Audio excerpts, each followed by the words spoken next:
ಬಹಳ ದಿನದಿಂದ ಕೇಳ್ತಾ ಇದ್ದೆ. ಕಾರ್ಯಸಾಧ್ಯತಾ ವರದಿ ನೋಡಿ, ಕೆಲವರು ವಿರೋಧ ಕೂಡ ಕಳೆದ 10 ವರ್ಷದ ಹಿಂದೆ ನಾನು ಒಂದು ಹೇಳಿಕೆ ಕೊಟ್ಟೆ.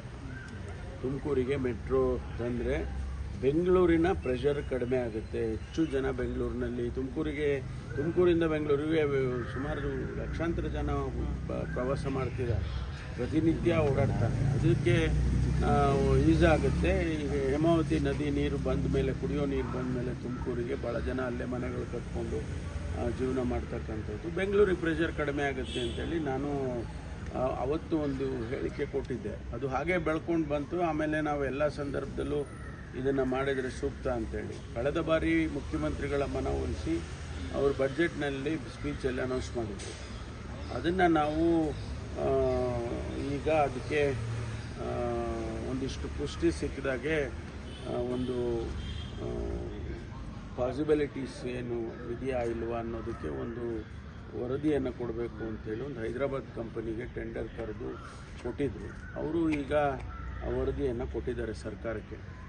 ಅದರ ಸಾಧಕ ಬಾಧಕಗಳನ್ನು ನೋಡಿ, ಅದರ ಹಣ DPR ಮಾಡಬೇಕಲ್ಲ, ಹಣ ಖರ್ಚಾಗಿರ್ತಕ್ಕಂಥದ್ದು ಯಾವ ರೀತಿ ಮಾಡಬೇಕು, ನ್ಯಾಷನಲ್ ಹೈವೇನಲ್ಲಿ ತೊಗೊಂಡು ಹೋಗ್ಬೇಕಾ ಇಲ್ಲ ಪಕ್ಕದಲ್ಲಿ ತೊಗೊಂಡು ಹೋಗ್ಬೇಕು, ಅದೆಲ್ಲ ಅವರು ಎಕ್ಸಾಮಿನ್ ಮಾಡ್ತಾರೆ.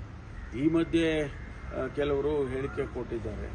ನಮ್ಮ ಬೆಂಗಳೂರಿನ ಸಂಸದರು, ಇಬ್ಬರು ಸಂಸದರು ಹೇಳಿಕೆ ಕೊಟ್ಟಿದ್ದಾರೆ. ಅವರಿಗೇನು ಗೊತ್ತಿಲ್ಲ, ಅವರಿಗೆ ವಿರೋಧನೂ ವ್ಯಕ್ತಪಡಿಸಿದ್ದಾರೆ. ಅದೇನೋ ಸ್ಟುಪಿಡ್ ಗಿಪಿಟ್ ಅಂತೆಲ್ಲ ಹೇಳ್ತಾರೆ. ನನಗೆ ಅರ್ಥ ಆಗಲಿಲ್ಲ ಅದು. ಯಾಕೆಂದರೆ ನಮ್ಮ ಉದ್ದೇಶ ಇರುವಂಥದ್ದು ಬೆಂಗಳೂರು ಭಾಳ ದೊಡ್ಡದಾಗಿ ವೇಗವಾಗಿ ಬೆಳೀತಾ ಇದೆ. ಈಗ ನಮ್ಮಲ್ಲಿ 20,000 ಎಕರೆನಲ್ಲಿ ಇಂಡಸ್ಟ್ರಿಯಲ್ ಹಬ್ ಮಾಡಿದ್ದೇವೆ ತುಮಕೂರಿನಲ್ಲಿ. ಜನ ಓಡಾಡೋದಕ್ಕೆ ಭಾಳ ಸುಲಭ ಆಗುತ್ತೆ.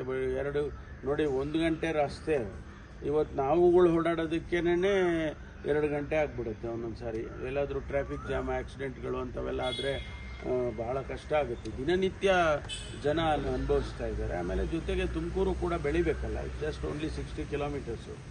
ಅವರು ಸಂಸದರೆಲ್ಲ ಅಂತಾರಾಷ್ಟ್ರೀಯ ವಿಚಾರಗಳನ್ನು ತಿಳ್ಕೊಂಡಿದ್ದಾರೆ ಅಂತ ಅಂದ್ಕೊಂಡಿದ್ದೇನೆ. ಯಾಕೆಂದರೆ ಬೇರೆ ಬೇರೆ ಪಟ್ಟಣಗಳು, ದೊಡ್ಡ ದೊಡ್ಡ ಪಟ್ಟಣಗಳು, ಟೋಕಿಯೋ ಇರ್ಬೋದು, ಲಂಡನ್ ಇರ್ಬೋದು, ಅಥವಾ ನ್ಯೂಯಾರ್ಕ್ ಇರ್ಬೋದು, ಇವೆಲ್ಲ ದೊಡ್ಡ ದೊಡ್ಡ ಪಟ್ಟಣಗಳಲ್ಲಿ ದೂರ ದೂರ ಊರುಗಳನ್ನು ಡೆವಲಪ್ ಮಾಡ್ತಾರೆ. ಯಾಕೆಂದರೆ ಅದು ಸಿಟಿಗಳಿಗೆ ಪ್ರೆಷರ್ ಕಡಿಮೆ ಆಗಲಿ, ಆ ಉದ್ದೇಶ ಇಟ್ಕೊಂಡು ನಾವು ಮಾಡಿದ್ದೇವೆ. ನಾವು ಬೇರೆ ಏನೋ ತಮಾಷೆಗೆ ಮಾಡಿರ್ತಕ್ಕಂಥದ್ದಲ್ಲ. ಅವರು ಸ್ವಲ್ಪ ಅರ್ಥ ಮಾಡಿಕೊಂಡು ಹೇಳಿಕೆಗಳನ್ನ ಕೊಟ್ಟರೆ ಉತ್ತಮ ಅಂತೇಳಿ ಅನಿಸುತ್ತೆ. ಈಗ ಸೋಮಣ್ಣವರು ಸಚಿವರಿದ್ದಾರೆ, ನಮ್ಮ ಸಂಸದರು, ತುಮಕೂರಿನ ಸಂಸದರು. ಅವರು ಬೆಂಗಳೂರಿನಲ್ಲಿದ್ದವರೇ, ಬೆಂಗಳೂರಿನಿಂದ ಬಂದಿದ್ದಾರೆ. ಅವ್ರಿಗೆ ಚೆನ್ನಾಗಿ ಅರ್ಥ ಆಗಿದೆ. ಈಗಾಗಲೇ ತುಮಕೂರಿನ ವಿಷಯಗಳೆಲ್ಲ ಭಾಳ ಚೆನ್ನಾಗಿ ಅರ್ಥ ಆಗಿದೆ. ಅವರು ಹೇಳಿದ್ದಾರೆ.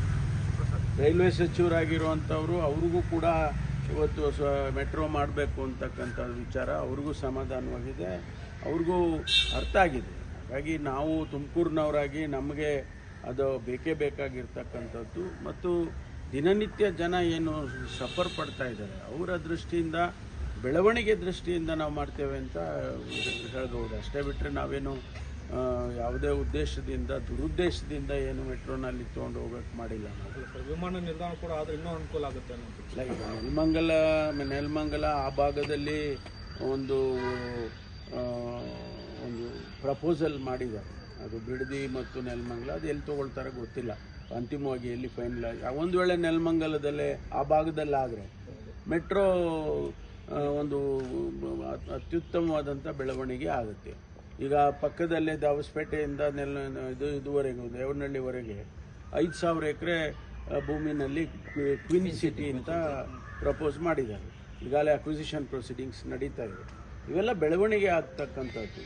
ಅದರಿಂದ ಇದು ಏನು ಅಂತ ದುರುದ್ದೇಶದಿಂದ ಮಾಡಿರ್ತಕ್ಕಂಥದ್ದೆಲ್ಲ. ನಮಗೆ ಅದು ಬೇಕೇ ಬೇಕಾಗಿದೆ. ಅದಕ್ಕೆ ನಾವು ಯಾವ ರೀತಿ ಒತ್ತಾಯ ಮಾಡಿ ಸರ್ಕಾರದ್ದು ಕೂಡ PPP ಮಾಡೆಲ್ ಅಂತ ಹೇಳಿದ್ದೀವಿ ನಾವು. ಯಾರೋ ಇನ್ವೆಸ್ಟ್ ಮಾಡ್ತಾರೆ, ಅವರು ಸರ್ಕಾರದ ಇನ್ವೆಸ್ಟ್ಮೆಂಟ್ ಏನು ಇರೋದಿಲ್ಲ. ಅದರಲ್ಲಿ PPP ಮಾಡೆಲ್